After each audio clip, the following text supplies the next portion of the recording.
Ahoj, já jsem Verustázie a tady v tomhle videu bych vám chtěla ukázat, jak jsem pracovala na první zakázce tohoto roku a budu mluvit ještě o nějakých dalších věcičkách. Každopádně tohleto je předloha té zakázky. Nevím, kolik toho všechno, jak to přesně budu natáčet, takže začnu. Nechci zašpinit podlahu, dáme tam nějaký ubrus. Jakoby bez taekwondu je tady ta podložka, tady ten ubrus top. Jinak mám na sobě už jakoby artistickou mikču. Já tady mám kufřík, který mám už od střední, já jsem chodila na grafiku a tam jsme taky jako nosili barvy. A já jsem to tahala do školy tady v tom kufříku a ani nevíte, kolik lidí mě zastavilo po cestě, že jako haha, kolik nesete sebou peněz, to máte v tom jako nějaký cash. Takže jsem si tam na to napsala krásný nápis. Koho by to zajímalo, používám buď tady tu značku, jsou fajn ještě tady tahle značka, to je taky dobrá. A ještě tady tahle značka. A tady v tom vaku, jo, tady mám jenom bílé barvy a myslím černý. Actually, černou barvu nepoužívám, jak můžete vidět. Používala jsem to asi, když jsem dělala nějaký vyloženě černobílý obrazy, tak to jako jo, ale když dělám takhle jako barevný, třeba tady tenhle, tak tam černá není vůbec použitá, že to je z té tmavě modré, hnědé, červené a tak. Další věcička, kterou používám místo palety, tak jsou starý kartony. Jako nevypadá to úplně esteticky, to prostředí většinou, ve kterým to vzniká, tak je nejvíc punkový. A potom vznikne nějaký úplně masterpiece, doufám. Možná i je lepší pracovat v takovém jakoby prostředí, který se nebojíte zašpinit nebo zničit, když jsou ty věci už sami o sobě jako nehezký. A možná proto třeba teďka nechci být úplně vidět a radši vám budu ukazovat jenom ten obraz, protože jsem sama v takovém jako pohodlném módu, že úplně nechci se soustředit na to, jestli mi to sluší nebo nesluší. Tady už jsem se pustila do práce, jak můžete vidět, tak jsem měla předkreslený ten námět na tom plátně tuškou. Ne vždycky to dělám, ale přijde mi fajn to udělat právě při zakázce, kdy je docela potřeba vystihnout tu podobu a ta čtvercová síť vám tak nějak jako dodá tu přesnost. Docela jsem zaregistrovala nějaký hate na to na Instagramu, že jako když tohle dělají lidi, takže to znamená, že neumí malovat, ale já si troufám říct, že bych to zvládla i bez toho a nevidím v tom nic špatného. Naopak, když je to velký formát, tak si myslím, že si tím docela dost ulehčíte práci a tu kvalitu té malby potom stejně nějak nevošmelíte. Tohle je první fáze. Tak asi všechny moje obrazy jsou vždycky v takové jako prvotní ugly fázi a ta dobrá fáze teprve jako začne. Jo. Takže já si jdu teďka dát pauzičku a budu potom pokračovat. Teď to vypadá takhle. Docela se mi líbí už to oko. Cute. Takže další pauzička. Myslím si, že to je na dobré cestě. Já ráda začínám tím, co je jako docela náročný nebo co hodně určuje tu podobu toho člověka, abych se na to jakoby nemusela soustředit moc později, až je vícero věcí kolem hezkých a pořád není hotová třeba ta zásadní část. Takže ty zásadní části ráda dělám hned, proto jsou ty oči už tak jako hodně definovaný, takže doufám, že nějaký základ jejich podoby je tam celkem jako zachycený a tady ta pláštěnka potom bude heavy shit. Fakt jakože na to se mega netěším. Tak, takhle jsem pokročila. Potřebuji na ty close detaily telefon v ruce, takže moc nenahrávám průběh a vždycky jsem s tím měla problém, i když jsem točila třeba nějaký reels nebo tak.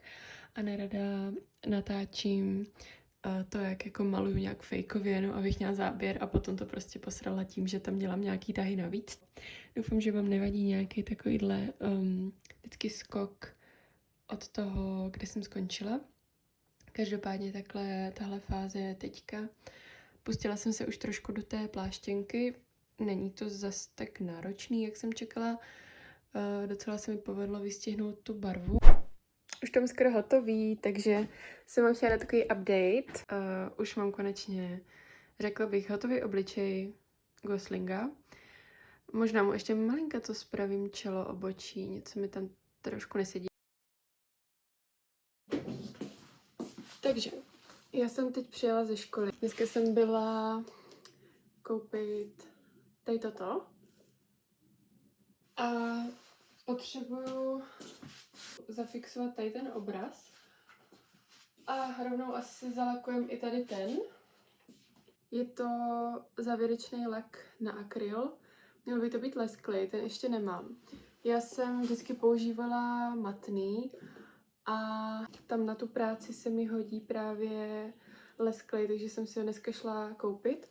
A asi je to poprvé, co budu pracovat s lesklým lakem.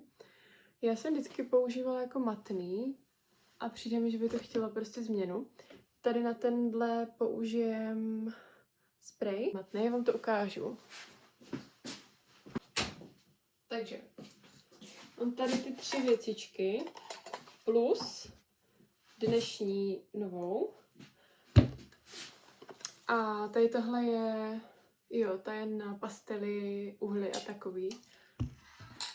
To asi úplně není na barvy. Tohle jsem používala dřív na nějaký malby a je to matnej, normálně jako tekutej, ale mě jako předtím vždycky štvalo, že tam byly vidět ty tahy štětcem. A přijde mi, že u toho matného to prostě vypadalo hůř. A když jsem viděla nějaký obrazy jako hotový, třeba na nějaké výstavě, které byly natřený právě tím lesklým, tak se mi to jako líbilo. Akorát, že se tam odráží ten odlesk od těch světel, takže nevím, asi záleží. Jako mně se docela líbí použít na ten osobnější obraz, na to Inner Child, protože mi přijde, že to Inner Child je takový jako sparkly téma pro mě dětství. Já jsem hrozně milovala jako růžovou a třpytky a tak, takže mi přijde, že ten obraz by jako měl být třpitivej, podle mě, nebo jako lesklej. Potom tady mám ten spray, ten je za mě hodně kvalitní. Ten používám teďka pořád a chci ho teď použít tady na to, protože to je pro zákazníka, kterýmu jsem posílala obraz toho American Psycho, který jsem taky zafixovala tady tím, takže bych chtěla, aby to bylo ve stejném duchu a vlastně se mi to na to asi i hodí víc, aby to bylo matný. Tak jo, jdeme na to. Ještě jsem zapomněla říct, že tam chci připevnit takový ty háčky na zavěšení. To jsem dneska taky koupila.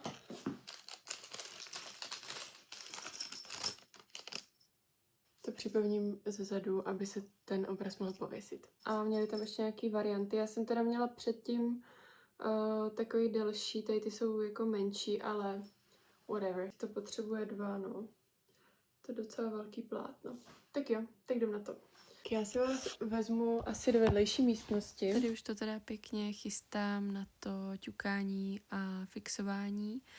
A chtěla bych tady ještě zmínit tak nějak, jako jak probíhají vlastně podle mě ty zakázky. Určitě se nebojte mi napsat a můžeme se domluvit na nějaké zakázce, kterou byste ode mě chtěli namalovat. Každopádně snažím se dávat pozor na nějaký autorský práva a přizpůsobovat si trošku ten námět třeba ke svýmu stylu. Tak je úplně super, když se to sejde jako tady u té zakázky s tím tématem, který mě baví, takže se to o to lépe maluje. A do budoucna bych se úplně nejraději chtěla soustředit na nějaký vlastní náměty, aby mě nedefinovalo jenom malování podle fotek známých osobností. Tak, tady už mám hezký certifikát, zabalila jsem to pořádně do bublinkové folie.